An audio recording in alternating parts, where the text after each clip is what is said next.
190センチ、103.4 キロ、アンドレイ・カバ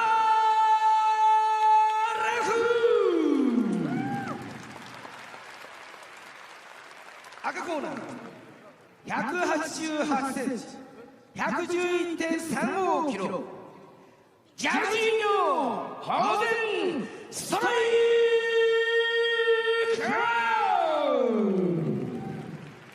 レフェリーは和田亮がこの試合は来春 MMA 特別ルールで行われます。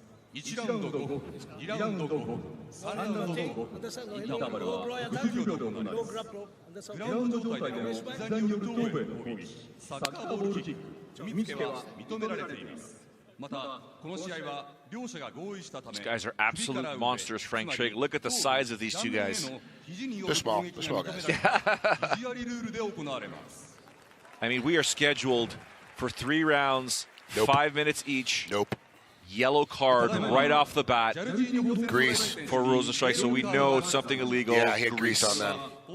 Says 10% of his purse. I don't agree with that personally. I don't like the rules. They take every time they throw a yellow card, they take 10% of your purse away, and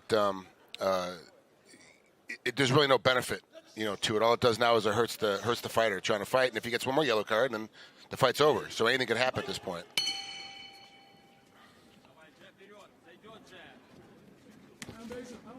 There's a jab there. Kovalev a little lighter on his feet. On his feet. Oh, a right hand thrown there. Beautiful punch thrown there by Kovalev.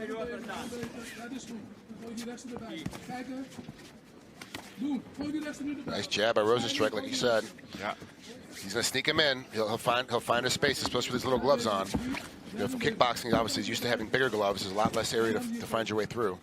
The way he throws it, though, at times, he likes to lean it over. Obviously, he's got a bit of a reach disadvantage here. Oh, and a nice, beautiful right hand thrown there by Kovalev. Oh, and a right hand landed there by Rosenstrike. Beautiful.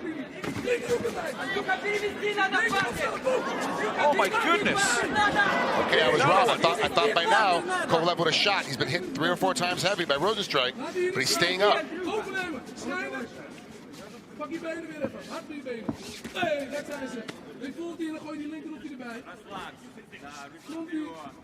Back it up now. Here's Rosenstrike. This is where he usually times that jab in the right leg kick. He's looking at more counter punching now, Frank. I'm not sure. He's not much of a counter puncher, so I'm not sure why he's relying on this counter punching for this particular fight. He must see something that I don't quite see from here, but he is counter punching. Look, you see, he's not really leading that much. When he does lead, it's just to make him throw again. Like you see there, he led just to make Kovalev throw a little bit. And he came over the top and hit him with the right.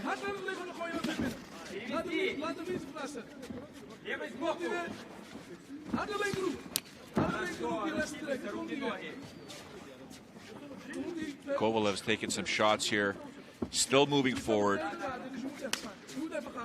You can see there, Rosenstrike paused for a moment, right when he's going to throw. A perfect opportunity for Kovalev to land that right kick, or to go for that takedown. Rosenstrike does a good job, too, of changing up the pattern and changing up the pace of his pattern.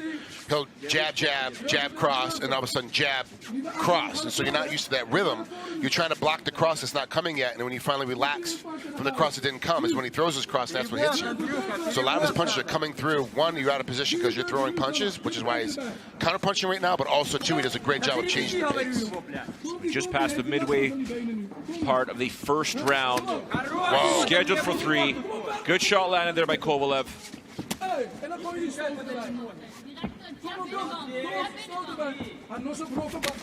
was just going to say, Rosenstrike leaning back to his right, Frank. Oh, nice. Oh, the mouthpiece fell out. Couldn't tell it. 2 minutes to go here, round 1. Outside right kick landed there with the shin bone. Rosenstrike. Oh, and a right hand landed by Kovalev. Needs to follow up with something, Frank.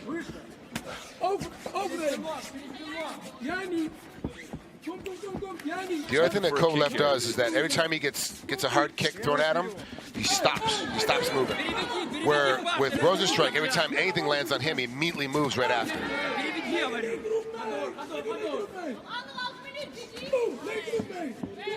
Rosenstrike's dipping to either side right now. When he's throwing with his power, he's dipping and he just pauses there to the side, which could be an opportunity for Kovalev to use any one of his legs to throw that kick. Not much footwork by these two guys, Frank. They're just, they move gingerly one side to the other. Or not gingerly, excuse me, slowly, one side to the other. And gingerly, too. And here's there's a beautiful left. Nice shot there by Kovalev. He's getting bloodied up, though. Good shots there. Now that Rosenstrike sees that blood, you'll see him pick up the pace here. Both guys here, less than a minute to go here.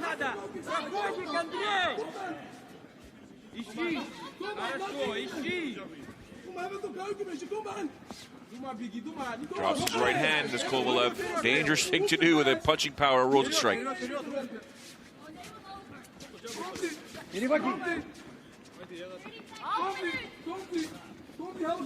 30 seconds to go here. Right teep there thrown by Kovalev. Look at the styles, too, where Rosenstrike's, his stance is leaning forward a little bit from the waist, where Kovalev's is very straight up and down. And look at the power that he gets, Kovalev. He gets on that overhand right. This is amazing. From that position, he's able to throw it with so much power.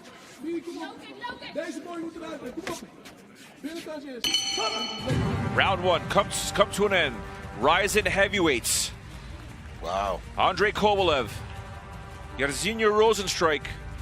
Interesting first round here. I'm going to give the edge, in my opinion. Make it go either way, Frank, but as we take a look at the replay here, Rosenstrike landing some crazy bombs. He's able to get inside a lot better. He has a lot better hand position. Like I said in the opener, I really believe that he's got the better technical striking. But the question is, what's going to happen once he gets hit? I thought for sure Kovalev would have taken him down to the ground by now, because he's got hit several times, very heavy punches. His jaw was getting racked over the place. His brain's getting racked over the place. I thought at least at that point now, let's take this to the ground. But he's more content to stay up on his feet, and he hasn't been wobbled. Even those punches that have come clean through and really hurt him, like this one coming through, it changed his whole body. He really hasn't been wobbled at all where you're like, oh, he's hurt. He just kind of takes every punch in stride and keeps coming forward. That one there rolled his eyes back. How tough is Kovalev?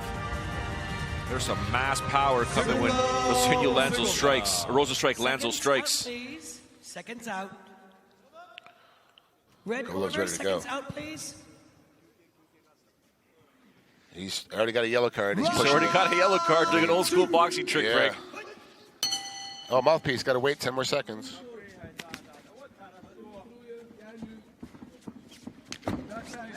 Nice T kick there. Yeah.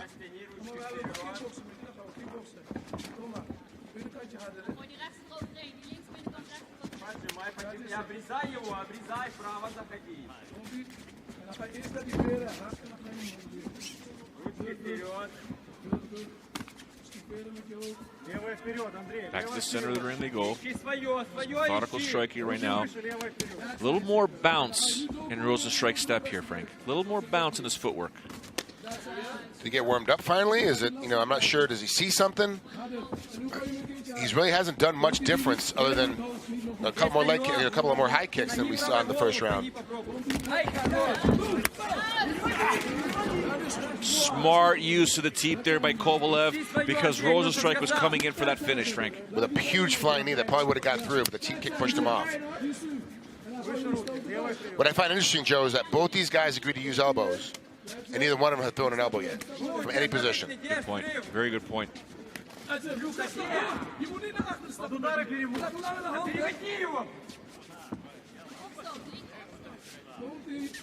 I wonder, when you made the comment in the first round, you were surprised Kovalev hasn't gone for that takedown. After seeing Rosenstrike get toweled off, it doesn't mean that grease is gone. It's in the skin. And the minute you start sweating, but there's your takedown there. He gets the takedown. I was going to say, is he concerned, though, that he's still that his opponent's going to be slippery? At this point, he doesn't care.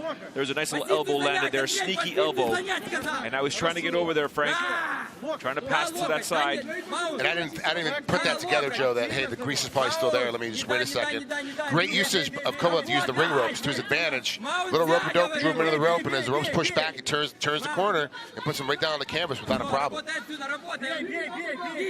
Rosenstrike did a good job of blocking from stepping over the mount and keeping from getting in a really bad position. He is caught inside. You can see his feet up in the air. He doesn't really know what he's doing from here. He needs to turn towards Kovalev, put both feet down on the ground, try to ship himself back into at least a half guard to work himself back in the guard. But he's really just kind of content, due to his knowledge, to just kind of sit here and keep his feet not really doing much. He's really not activating anything in his lower body. Going to watch himself for an Americana here. Hammerlock just waiting to be stolen there, waiting to be taken there by Kovalev. Kovalev's in a great position. He can step over the head, he can step over the arm, go back over the legs. He's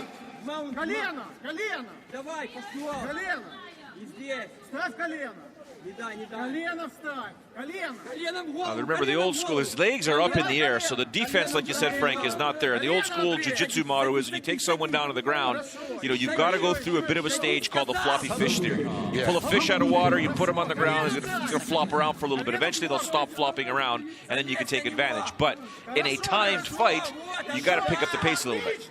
Yeah, Kovalev is kind of content right now just to kind of sit inside and not really do much.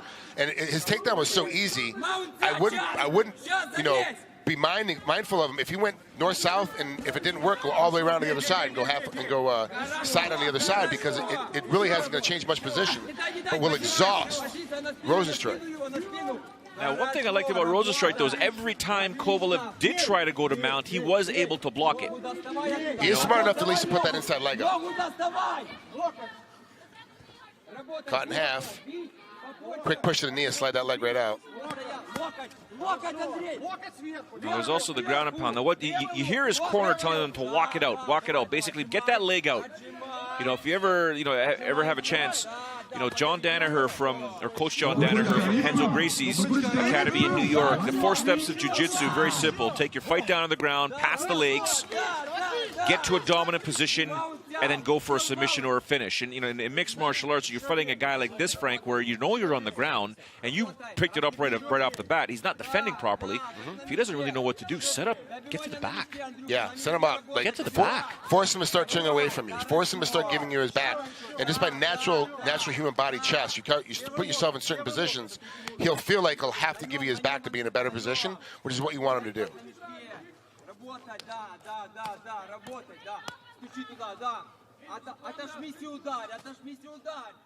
Now, although Kovalev, if this continues in this manner, will continue to win.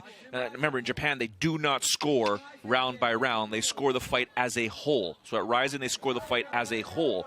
But in this position, is he doing enough to win this fight in terms of compared to what Rosenstrike did in the first round? Well, you gotta look at it right now. That obviously the American style is go round by round. So you're looking at first round goes to Rosenstrike, second round goes to Kovalev. But if you're judging it as a whole fight, who did more damage? Who did more of the damage? In the stand-up, it was Rosenstrike. And so how much damage was actually accomplished on the ground? You saw all these punches coming through, but it really wasn't that much damage happening. He caught a couple. Like I said, this takedown was amazing. Great takedown pass. Yeah. Puts himself in the right position. But now, once he's on the ground, he really didn't affect that much damage. But how much do you weigh the takedown? Is the takedown weighed is a huge amount of damage? How are the judges looking at this fight? There's a lot of factors that can be solved into this, especially when you're looking into a full fight. Also, too, the judges tend to score what they saw last. So the fight would end right now, more than likely the judges would give it to Kovalev because he continued to dominate the entire second half of the fight. We still have one more round to go. Both these guys are looking for a finish. Things could change right now, but right now the fight's relatively close. To answer your question, though, when you take a look at what Kovalev did on the ground, was that more damage than what Rosenstrike did standing up? And I'd say no, because there was never a point where you thought Rosenstrike's in big trouble. Rosenstrike's in big trouble. He was never really in trouble. He was taking a beating, but not bad. Yeah, he wasn't like, oh, we got, refs got to start stepping and looking to finish this fight. Whereas in the stand-up in round one, you know, he bloodied up Kovalev. Kovalev was in trouble a few times. Yeah. He's young and tough, and so he didn't fall down. You know, his head stayed still, so his brain didn't get rattled, so he was able to keep it on his feet, but a lot of those punches should have put him down. Those are damaging punches.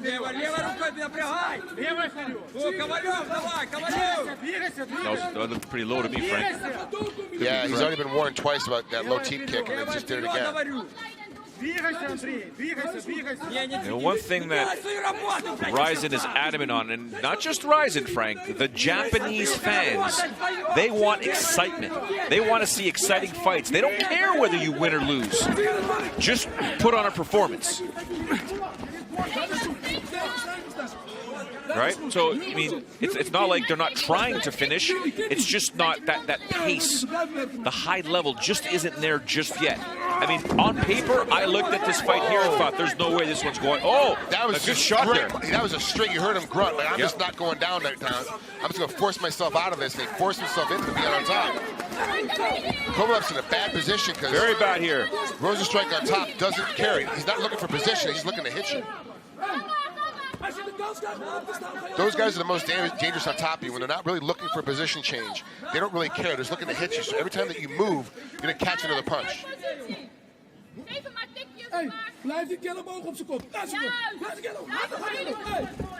Now, we should say that it's not like Rosenstrike doesn't know how to fight on the ground. He does. He clearly does. His defense in round 2 was kind of like, you know, was kind of awkward. But even in this position here, he did have somewhat of a more dominant position. But Kovalev was able to recover, put him into guard now. But this is not where Kovalev wants to be. He needs to figure something out here. If he can't keep, you know, Rosenstrike's posture down, he's got to get out of here because he's just able to, you know, lift up and throw bombs, or if he traps that left arm. Yeah, and that's what he had earlier. He just, good leg up. He's trying to trap, so Kovalev's trying to trap his arm as much as possible, but he's just taking a beating. So there's one of those situations you got to take 3 or 4 punches to get out of there. He took 2 of them. The knee missed to the head. The kick to the head missed when he was on his hands and knees. He was able to come up and get away from it, but now he's got a lot of ground he has to make.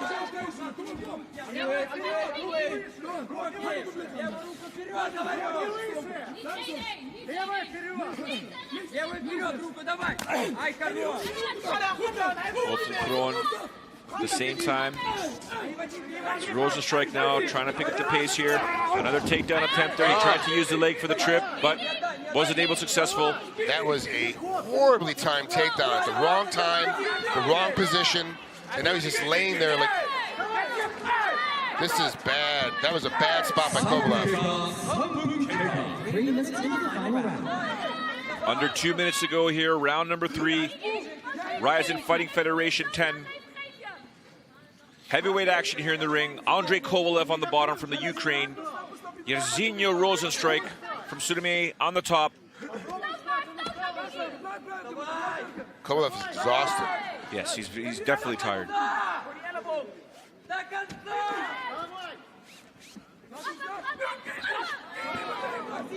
Both these guys physically exhausted, taking deep breaths. Less than 90 seconds to go here in the 3rd and final round. Even the referees are signaling action. Come on, guys, let's go. Typical heavyweight style. You're slowing down at the end. Oh, wow. Nice spinning attempt there by Kovalev.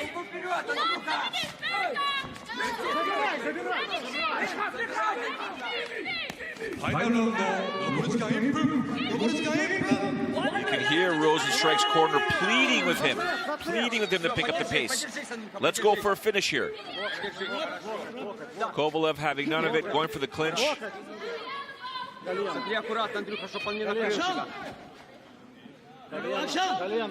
Referee's telling him, Frank. Reminds me of when you ref. Yeah, I don't waste time. I know when you're trying to rest. Because I try to rest too.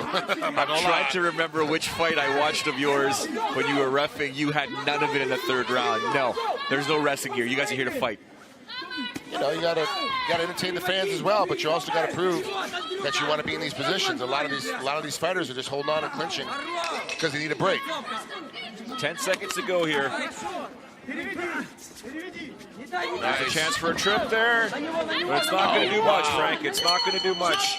I could not have. There's no way I would have believed this fight would have gone the distance. I thought for sure it was going to be done by the second round. And honestly, if the fight became a takedown war, it became a ground war, I would have given the fight to Kovalev on paper. But we just saw this fight happen. I think that Rosenstrike won the fight. I think Rosenstrike will get the decision. I mean, anything can happen. It is mixed martial arts. But in my opinion, I think Kovalev just didn't do enough to earn a victory. Now, if he does get the fight, Frank, I won't be. I mean, it's fine. Don't get me wrong, but he tried. You see that takedown right there? He was trying for a takedown. Kovalev was, and Rosenstrike was just like, "No, I'm not going down. I'm gonna end up on top of you." Just pushed his way through. You can see Kovalev take a lot of punishment here. He got it. This is when we started seeing him start to fall apart physically, because he just was not trying to bounce back up to his feet. He was not trying to defend himself. He was not trying to get back in the takedown game. He was very content to be on his back, knowing that at least he could tie him up and not get hit as much. And we can see, you know, you got one fighter walking around with his country's flag. The other one was leaning over against the ropes. Nonetheless, we go to the judges' scorecards.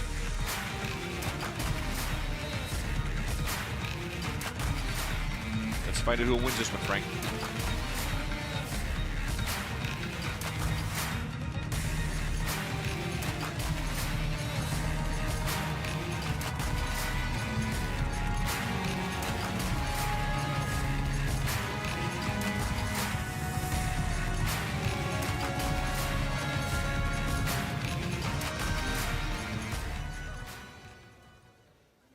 判定の結果をお伝えします。ジャッジ大藪コバレ、ジャッジ豊永フォーゼンストライク、ジャッジジェイソンフォーゼンストライク。よって勝者チャレジーラフォーゼンストライク。 Despite getting a yellow card to start off the fight, Jairzinho Rosenstrike does emerge victorious, taking out Andrei Kovalev. He improves his record, remains undefeated at 5-0, while Kovalev suffers his very first defeat. He's now 9-1. Well, there was a question about Kovalev. He's been fighting on the regional circuit, the local circuit in Ukraine, and he's undefeated. But what does that actually mean? Sometimes you get these Russians that come in, you're like, oh, you're 20-0, like, who cares? But then you battle him, you're like, oh, wow, he's legit 20-0. You get some guys that come in and they're 20-0, you're like, oh, this guy is just garbage. You don't really know because you don't see him on the world stage. We haven't seen this guy yet on the world stage. He did look great. He did have his ability to be able to take a lot of hard punches, get great positions. What did happen, though, experience overtook it. A guy that's been in trouble before. We've seen Rosenstrike has been in trouble before. He learned how to adapt and was able to overcome it and be able to push forward. And as a result, he's able to beat Kovalev relatively easily, even though he had to do part of it, was able to get on top and countering takedowns and be able to win it from the top gear.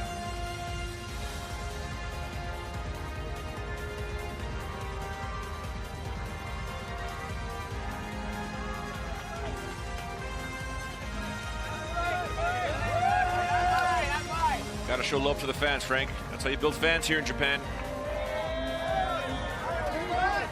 Were we expecting a more competitive fight? Were we expecting a more exciting fight? Yes. But nonetheless, sometimes you gotta do what you gotta do to emerge victorious.